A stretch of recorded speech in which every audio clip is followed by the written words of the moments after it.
What's up YouTube? Jeff back again from DopeTechDaily.com, and today I'm bringing you guys the software tour on the ZTE Axon 7. Now if you haven't seen my unboxing, initial impression, size comparison video I posted yesterday, actually late last night, go check that out. I'll drop the link below in the description. You guys can see all of my impressions on the hardware and things like that. Now I'm going to give a couple of impressions on the hardware here as well because I've used it now for about 24 hours, so I have a few additional things to say, but this is mainly about the software. Now, there are a few things that I don't like about the software and a few things that I do. Let's go ahead and talk about the things I do like about the software first.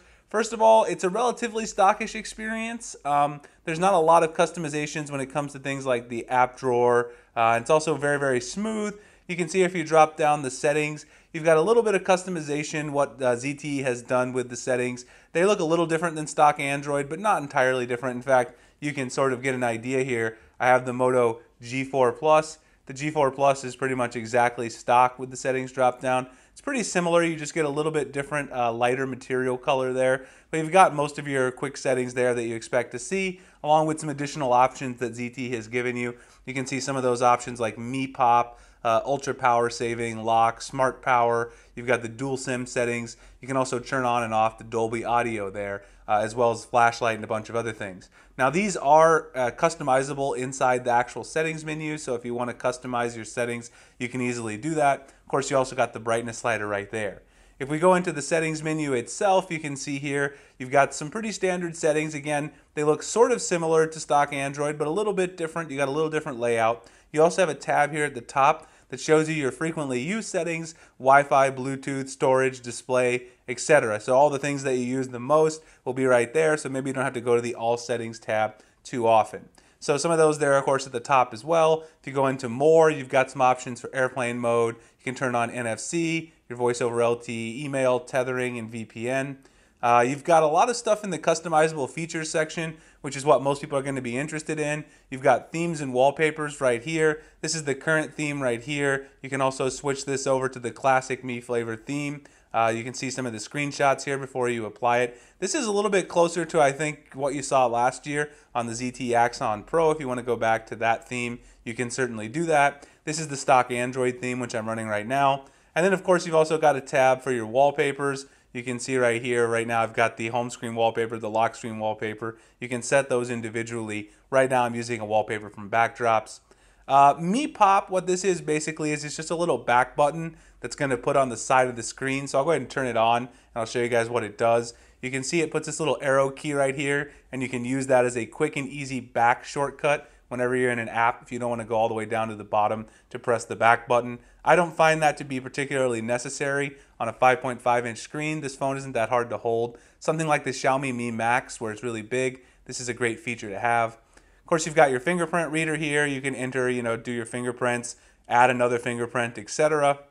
The next thing here is voice print. I have tried this out, and I might do a demo of this in a later video. Basically, with voice print, you can open your phone with your voice. You record a password. It's kind of awkward to use. I much prefer the fingerprint, and also it's not the most reliable. I tried it a few times. Doesn't necessarily work that great, but it's a cool feature to have. And then My Voice, which also makes it easier to sort of find things like finding your apps. It also lets you do voice unlock, which was the previous thing I showed. Wake up the phone with your voice, etc. You can also control things like calls, etc. So it's kind of like S-Voice. It's ZTE's version of S-Voice. You've got a lot of gestures, which people always like. One of my favorites, which is double tap to wake the screen. You've got 3-finger pinch for a screenshot, which I turned on. Flip to mute, which I really like as well. You can also do auto call, auto answer, snooze to stop an alarm, and change to the receiver. And then there's also this shake it to turn on the flashlight feature. This is kind of similar to Motorola's chop to turn on the flashlight, but the big difference in the issue here is that this is more difficult to use. The lock screen needs to be on, so it can't be black. So I find it less convenient to use. Also, the shaking motion is like this. It's not really as natural as the chop motion that you get with the Motorola phone. So those are some of the options, and then one of the most important options here are the navigation keys, which you can see you can change left-handed or right-handed. I switched it to right-handed keys because I've been used to using the Samsung S7 Edge as my main phone for a long time, so I have gotten used to that key arrangement. One thing to note here is a lot of people asked if you have the option to put the on-screen keys. You do not have that option, which is a real shame. Would really like to have seen that. Another thing you'll notice is if you look down here, it's kind of hard to see because I've got the lighting here so nice, but these are not backlit, so the capacitive keys are not backlit. I didn't even know the phone had capacitive keys until I got it, because in the original on hands video that other blogs did, it had on-screen keys, so that's something to note. ZTE made this last second decision and they are not backlit. Also, the spacing on these is a little weird, so they're not very far apart. You can easily hit the home button when you're trying to go back, so that's a little bit annoying. Not a huge issue, but just something to note. And then of course down here at the bottom you've got some more common things: display, sounds, vibrations, notifications, power manager, apps. Now a couple things that are annoying. When you go to power manager, inside the battery settings, one thing everybody wants to know about, of course, is screen on time. And if you actually go in here and you look what's using your battery, there is no option to see how much time the screen's been on. So I can check out Pokemon Go, which is my main battery drain. This is on my first charge right here. I can check out any of the other apps, but it doesn't show me how much time the screen has taken. Now that's kind of not a huge issue because you can install a third-party app, but it's always nice to see your screen on time within the battery stats. I mentioned that on Twitter. It's just a little bit annoying. And then another thing in here that's also annoying, which I mentioned on Twitter, which is kind of more of a big deal for me, is if you go into notifications, you can change the option to show your notifications on the lock screen, but if you do that, it won't show you the notifications as soon as you wake the phone. You'll have to actually press or tap a little button in order to show them. I'll show you what I mean right here. If I go to the lock screen, you can see I've got some notifications from YouTube Studio and also from Google+. In the top, there's a little bell here that's got a little red thing. That's letting me know I have notifications that I haven't read, but it doesn't show them on the lock screen until I tap the bell. You see, now I tap them and there are my notifications. Then I tap the bell again and now the notifications are gone. There's no longer a red indicator because I've already seen all of those notifications. Now, that's probably to sort of help with privacy of notifications on the lock screen. Personally, though, I do not like this whatsoever. The other night when I was working out in the gym, I kept trying to see my notifications as soon as I pulled out the phone because I was running. I wanted to see them quickly, and every time I had to tap in order to see them. That's pretty annoying in my opinion. I know ZTE was trying to make sort of a software change that they thought people would like. It's not one that I particularly like whatsoever.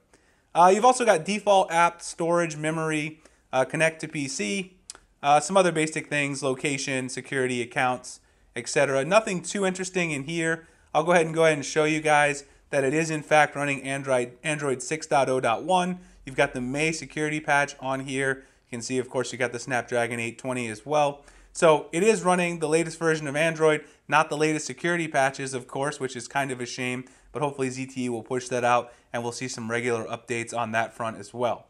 So overall, when it comes to the customization, you do have quite a few features. I don't necessarily like the notification feature that ZTE added for the lock screen. I find it a little weird. And also, as I said, not having the screen on time in the settings is kind of an issue.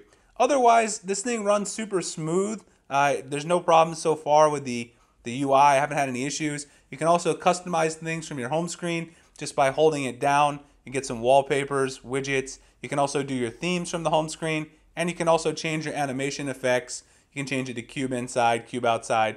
This will change the effects that you're using when you're scrolling. Right now I just have it set to smooth, but you can also change that as well. So a lot of interesting things that ZTE's done. I feel like the phone is not quite as stock as it was last year on the Axon Pro. They tried to make some improvements, some that were for the better, some that may have been for the worse in my opinion. So far I haven't got to take a ton of shots with the camera. I posted a few of them over on my Twitter if you want to take a look. I went and played some late night pool last night down at the pool hall. Some pictures of the pool balls, the billiards. I also took a few outdoor shots as well. I went on a little Pokemon Go walk last night. Took some pictures by the light rail across the street from me. These were at nighttime with very little lighting, so it's a pretty good shot in my opinion. I'll throw these over my Instagram as well. So my initial impressions on the camera seems to be pretty good. I don't have any huge issues with that. Fingerprint scanner seems fine. The phone is a little slippery in hand. There's no doubt about that. You've got a little bit of slipperiness. I haven't had any issues with the fingerprint scanner. Again, one issue I have is the buttons on the bottom, the capacitive keys. They're a little close together. The audio output on this thing is just phenomenal. The speakers are amazing, and also listening with headphones because of that high-res audio has just been a great experience overall. Otherwise, battery life, you guys can see I'm on my first cycle there. I've got 38% left after playing some Pokemon Go, using the camera, listening to a bunch of music last night, and also doing social media stuff. So not bad, but again, no option to see the on-screen time. I'll probably get a third-party app so I can monitor that in the future. All right, guys, so I think that's pretty much everything that I wanted to touch on. Oh, actually, one more thing. Some people wanted to know the stock languages here that come out of the box. Let me just show that really quick. The stock languages that are supported by the stock ROM: English, Spanish, French, and I believe these are Chinese, perhaps Mandarin and Chinese. I don't know. I can't read that. I'm not going to pretend. But you can see there the languages that come out of the box. Someone asked about Arabic, and it is not included. All right, so if you guys have any other questions for me about the ZTE Axon 7, I plan on covering this phone a lot, so let me know in the comments section below. You can also find me over at dopetechdaily.com, Instagram, Google+, and Twitter at the links in the description. Please like and subscribe if you enjoy my content so I can bring you guys future videos like this one. I appreciate you guys checking this one out, and I'll see you in the next one.